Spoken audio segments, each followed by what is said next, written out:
I'll start with the dome part. This is maybe the hardest part in this whole helmet. I have 2 bowels on my dishing stump, and I'm using the larger one now.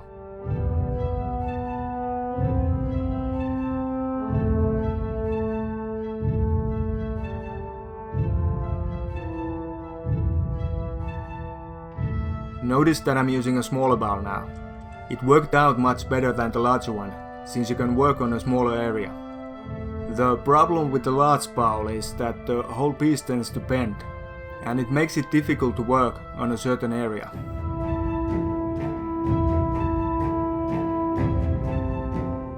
Now I'm working more on the center, and it's still very flat, as you can see. If you want, you can practice with some thin metal to get the idea.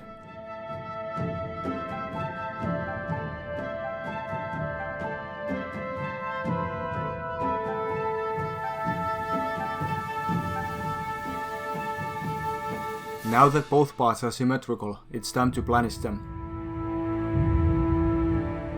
I'm using a planishing hammer with a ball stake here. If you don't have a ball stake, you can use any round object, like a tow bar.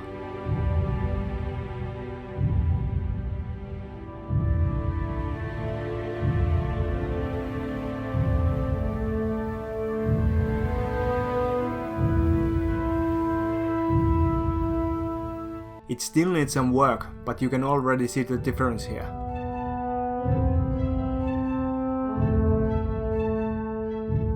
This simple piece will connect the dome parts.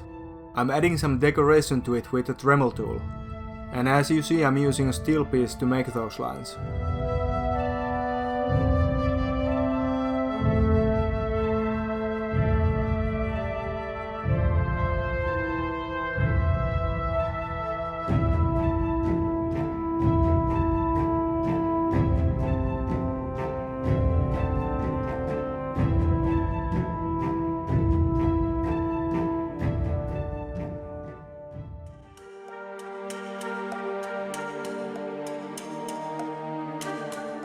This steel shear that I'm using is quite handy for straight cuts.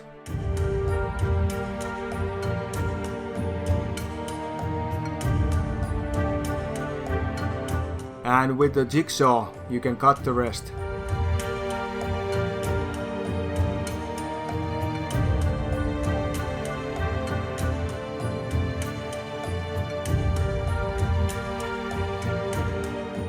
I'm adding some decoration here too.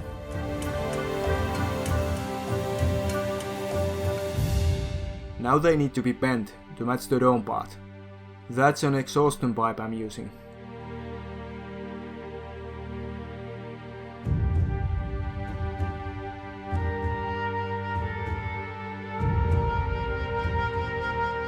Then I'll make a bevel on the lower edge.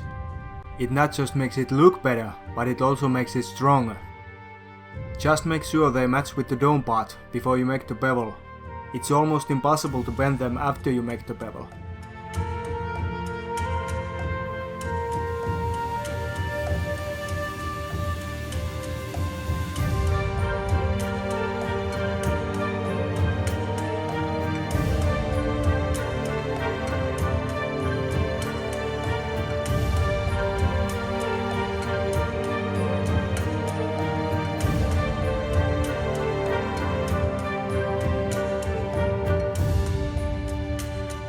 This steel strip here will connect the upper and lower part. Notice that it doesn't go all the way around.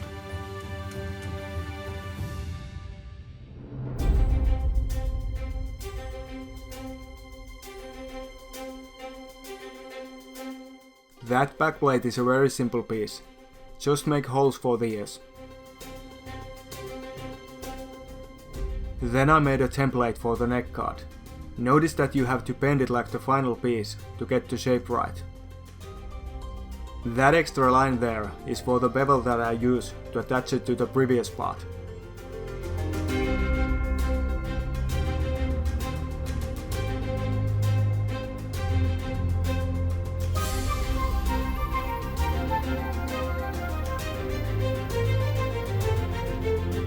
And this is the bevel I was talking about. It doesn't have to be perfect, since it's hidden anyway.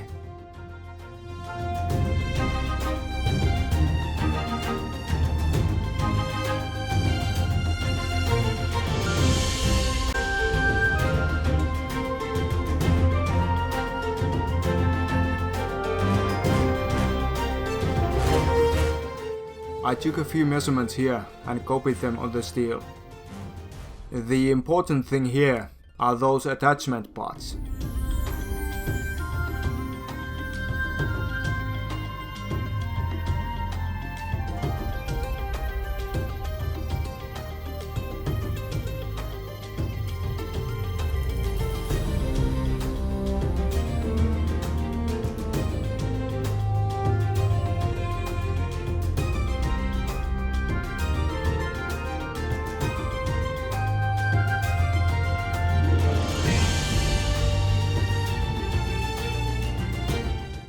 Next thing was to bend it to match with the holes in the helmet.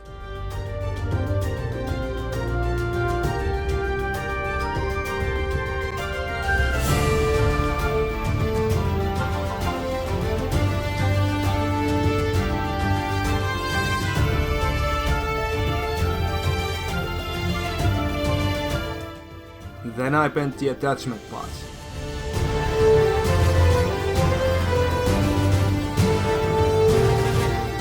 And I had to fix that one a bit.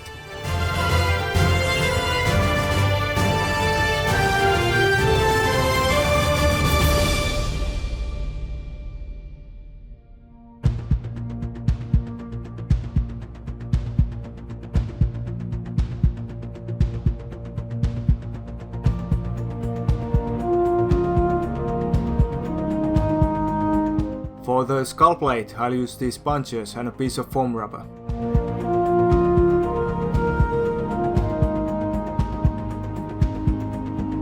This brass here is very thin, so it's quite easy to work with. It's almost like drawing actually. To make the edges sharp, I worked the piece from both sides.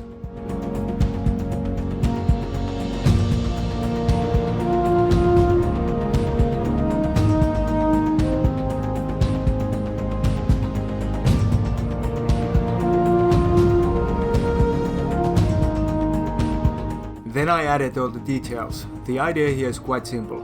You just flip the piece over constantly and push it to the direction you want to raise or lower.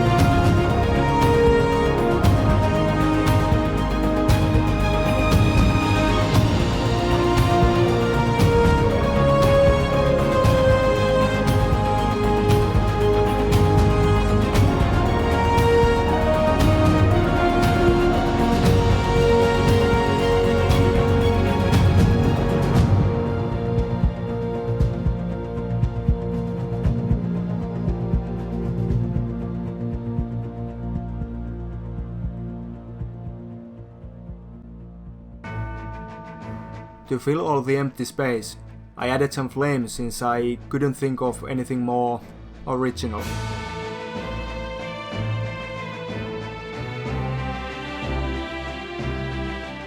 This here is the frame for the skull plate.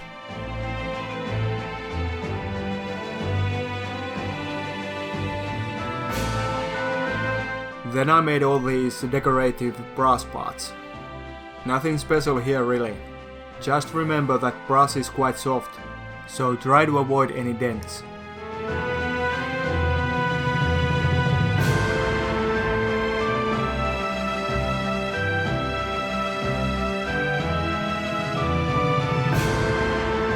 I used a bit thinner steel here, since it's easier to work with. I made the teeth with the punch tools I showed earlier.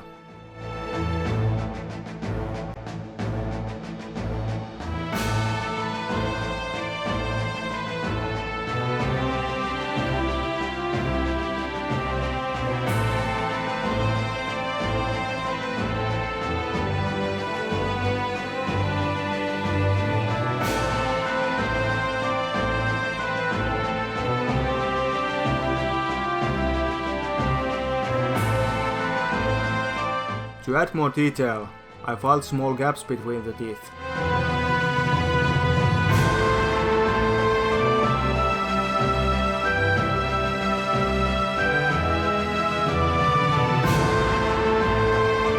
Then you can planish or use a file to get rid of any dents.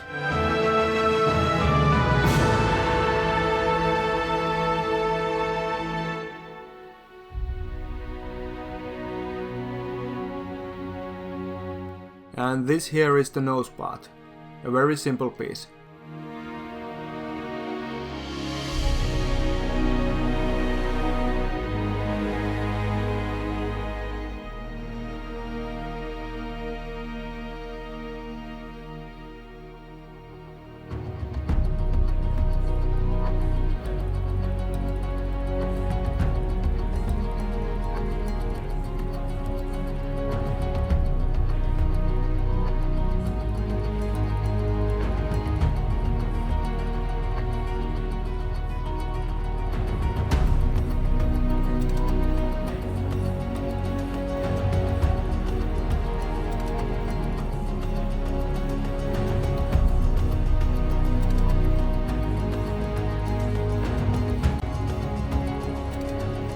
At this point I noticed that the face was a bit too long. So this guy had a dentist appointment and I had to make him a set of new teeth.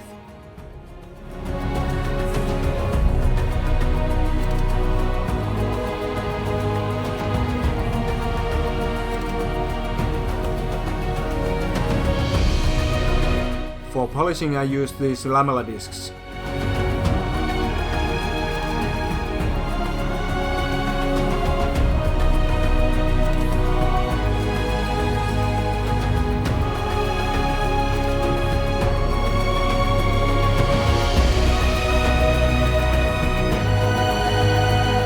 This is polishing paste that came with the steel polishing kit I bought.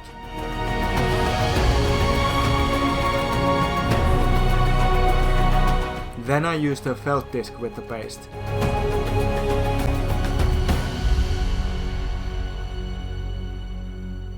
And it did pick up some dirt, as you see.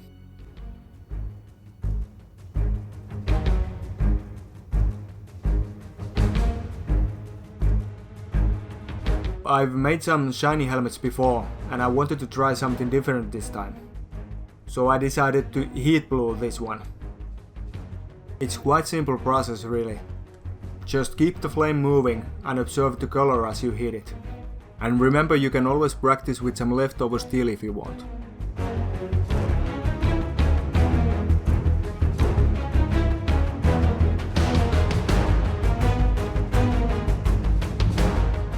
Then I painted the skull to get more depth to it.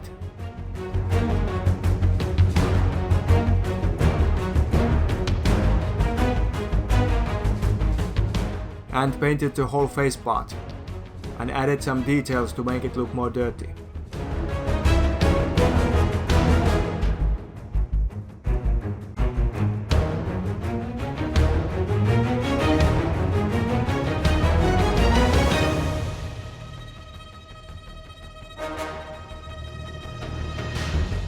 Now it's nearly finished, only riveting left, which is a simple thing to do.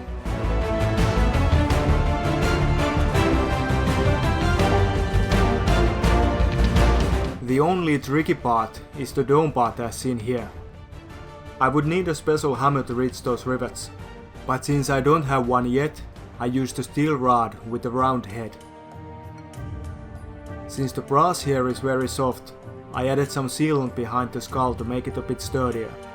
It really doesn't matter what you use, as long as it fills the gaps.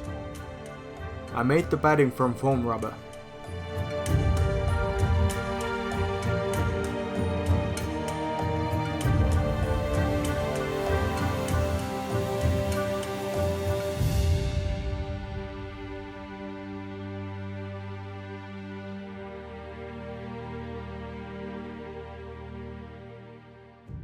And that's about it. You're ready to go to scare your neighbors. Thanks for watching.